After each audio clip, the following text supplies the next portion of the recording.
What is up, you guys? Welcome back to the channel. My name is Rich. This is RR37. We're coming back today with another episode of the FIFA 21 Middlesbrough career mode. Pre-season all done and dusted now. This episode is going to be about just recapping, going through things I've learned, updates with the squad, the players, the contract situations, all of that kind of stuff. But we did, as you can see here, win the pre-season tournament. That far exceeded my expectations. I just would be happy if we got to the semi-finals, but we've gone better than that, and in just a couple of weeks of being here, we are lifting our first bit of silverware. Can't really ask any more than that. All of the players got a run out, but like I said, we're going to go through that in a little bit more depth now.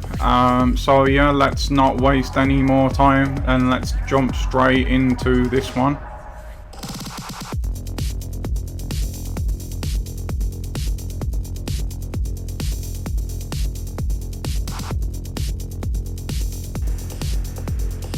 So we're going to start with what we've learned from pre-season by just quickly looking through the squad now.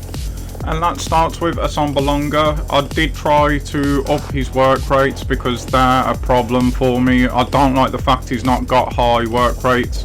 In one of the games, we would have actually scored a goal if he'd have busted a gut to get to the ball, but he chose not to. So yeah, I tried to up that, but unfortunately Asombalonga has also reached his potential, meaning he can't develop no more.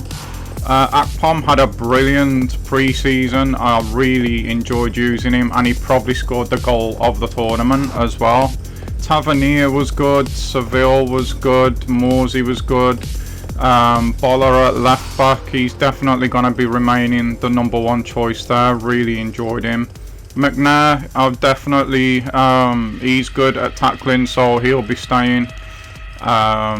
The Dyke Steele as well, he was good. McNair, I was just thinking about that he needs a bit more legs around him. Maybe he's the slowest of the three there, so we'll put him in the centre. And Spence had a really good tournament, meaning he'll probably hold down that right back berth as well. Fletcher came in a couple of times, but not in this system. He came in the 4-2-3-1, did well there. Mali here had a really good tournament. I enjoyed the energy that he brought when he came in. Wood is definitely one for the future, so I'm going to try to keep getting him in the squad. Liddell, he's a decent sub for either Morsey or Seville. Burrell, I had a real issue with. I only played him in one game, to be fair, because as you can see, he's injured. But I gave him the ball in good positions 3 or 4 times, and he got knocked off it so easily. That's a problem, really. And looking through the reserves, I did use Fry. He's okay. Other than that, I don't think anyone else down there got a game except for Walker, who was good in the 4-2-3-1 as well. Speaking about the 4-2-3-1, we'll have a look at that now. I wasn't actually feeling it, to be honest, during pre-season. At Kilmarnock, this is what we rolled with, and it worked really, really well. But in pre-season, we looked very, very vulnerable with the 4-2-3-1. Both Seville and Morsey got caught a few times when we lost the ball. They're supposed to, their job is to sit and protect the back four. So I'm going to just look at their work rates, because there was a few times where I noticed that they weren't giving that protection to the back four. That was a real issue.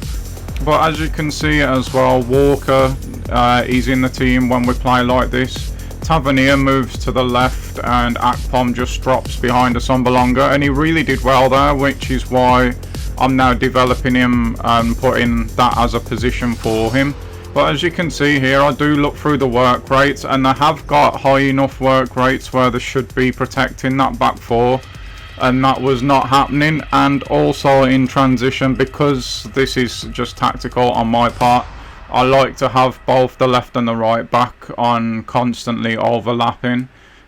We really got caught. I was hoping we'd be okay, because I did that, like I said, at Kilmarnock, and it was fine because the DMs protected the back four so well. But At the moment, I'm not seeing that happening. Whether that's a personnel thing, whether it's match sharpness, fitness, whatever, I don't know. So we are going to keep this as a plan B for now.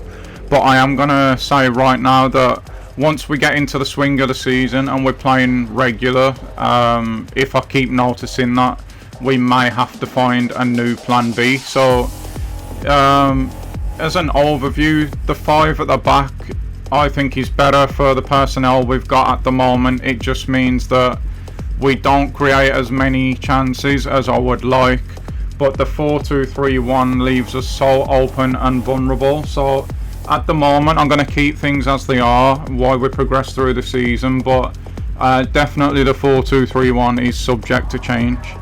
For the personnel themselves, we put James on the transfer list. Piers is going to be our bench goalkeeper until at least we get a keeper come out of the youth academy maybe. Bryn's going on the transfer list as well. Pairs also has been rewarded with a new contract. Stevanovic I see as a replacement for Bettinelli when he goes back on loan, so he's also been given a new deal. Bettinelli, like I just said, he's not our player, he's on here on loan, but he's going to remain in goal probably for the rest of the season. Coulson is our backup left back. He did okay during the pre-season tournament when he did come on and play, so happy with him there. Johnson's going on the transfer list because he wants a squad role that I just can't give him. Boller, like I mentioned earlier, is going to be our number 1 choice at left back. He's not got as high an overall as Coulson, but I just felt that he played better there. Wood is definitely someone that I want to look to the future with. He's really young, so he's been given a new contract as well. Housen is the club captain at the moment, but he only has a year left on his deal. I'm not giving him another year because we know about once you go past 30 in FIFA, so we're going to be looking for a new club captain. Fry, I've tried to give him a new deal, but he's still going to be back up. He's not got a new deal because he wouldn't accept his squad role. Dyke Steele, he's learning to play centre back at the moment, and he's going to be the permanent right centre back. He's had a new deal. Spencer's had a new deal as well because he's now our first choice right back for the foreseeable future. Morsey is going to be our regular midfield partner with, I've forgotten his name, but Morsey also has a new deal. McNair has got a new deal as well. He's at the moment being trained to go back to centre back as his registered position. Brown was actually really good when he came on in the 4-2-3-1 system. Seville, that is the other guy that I was on about going to be our first choice midfielder. Wing can play in either of their positions and Cam, so he's a good bench player. Liddell's on the bench as well. Mali, I really enjoyed using him when he came on in pre-season. I don't think he did get a new deal though.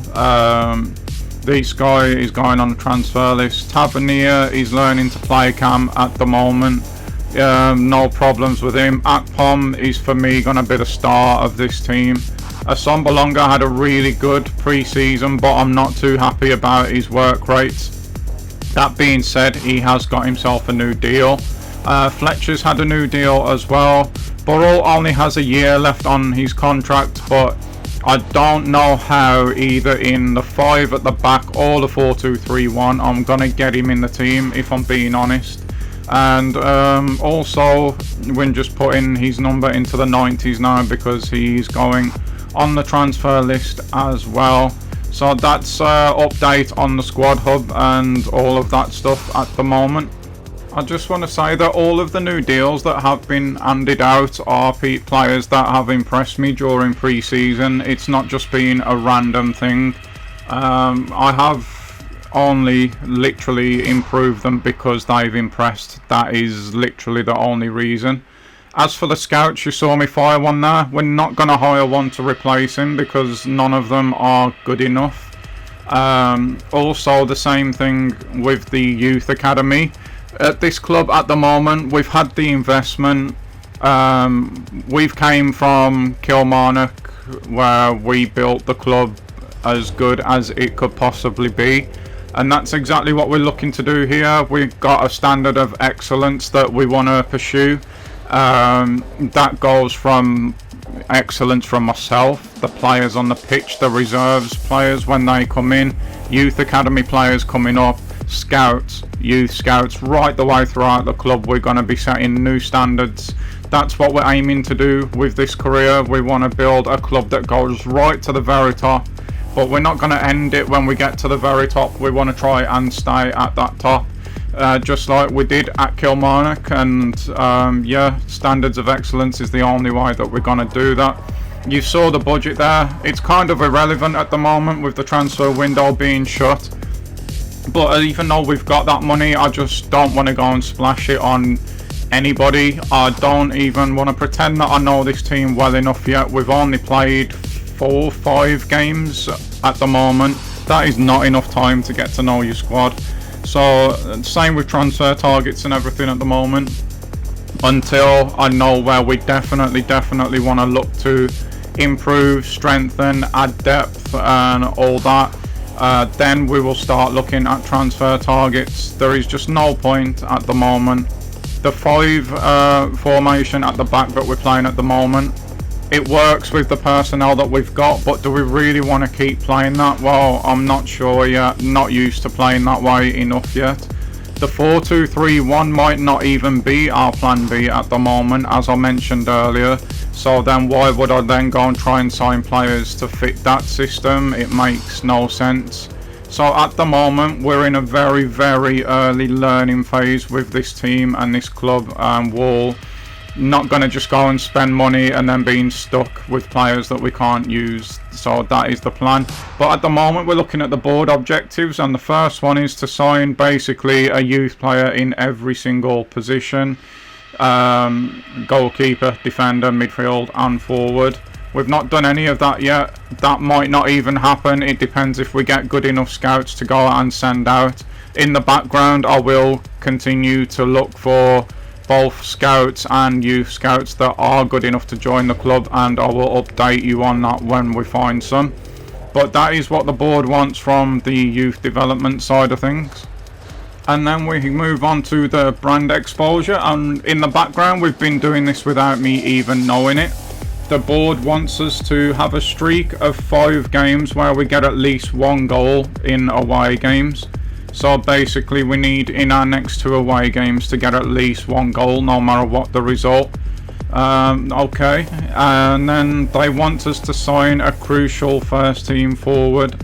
I'm not too sure that's going to happen. If I can get away with it, I don't want anybody on crucial squad roles.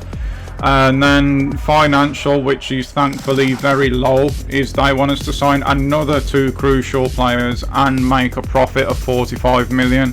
That probably won't happen for the reasons why that I just said. This is the one really that matters in the immediate for me. It is low priority, but they would like it if we could finish mid-table this season and get to the round of 32 in the FA Cup. Well, of course that is going to entirely depend on the draw that we get, whether we do that or not. But we'll definitely be looking to, and as for mid-table, that should be fine, I feel. But even if not, it doesn't matter, it's low priority anyway. Continental success, we're obviously not in nothing, but if you class the pre-season tournament as that, then we have already accomplished that. So that's just a bit of an overview of where we are with the club at the moment, what's going on. Just as a summary, we're trying to up the standards at this football club from the top down. Myself included, scouts, youth scouts, players, all of that stuff. At the moment we're going to be kicking off at home against Forest as well, so I am going to get to that, but it's going to be in the background because, as you can see, this year we've got so many training sessions in between that now and that game that it just wouldn't be fun to show you. But should anything happen before the first game of the season, I will let you know that in the next video, because we are going to be chopping this one off here in a moment. But yeah, we're trying to raise the standards here. You've learned a bit more about what we want as manager today. The things that we've learned from pre-season, the players that have impressed have got new contracts. Not 100% sure whether the 5 at the back is going to be our permanent system yet. The 4-2-3-1, we don't know if we're going to continue to run with that yet.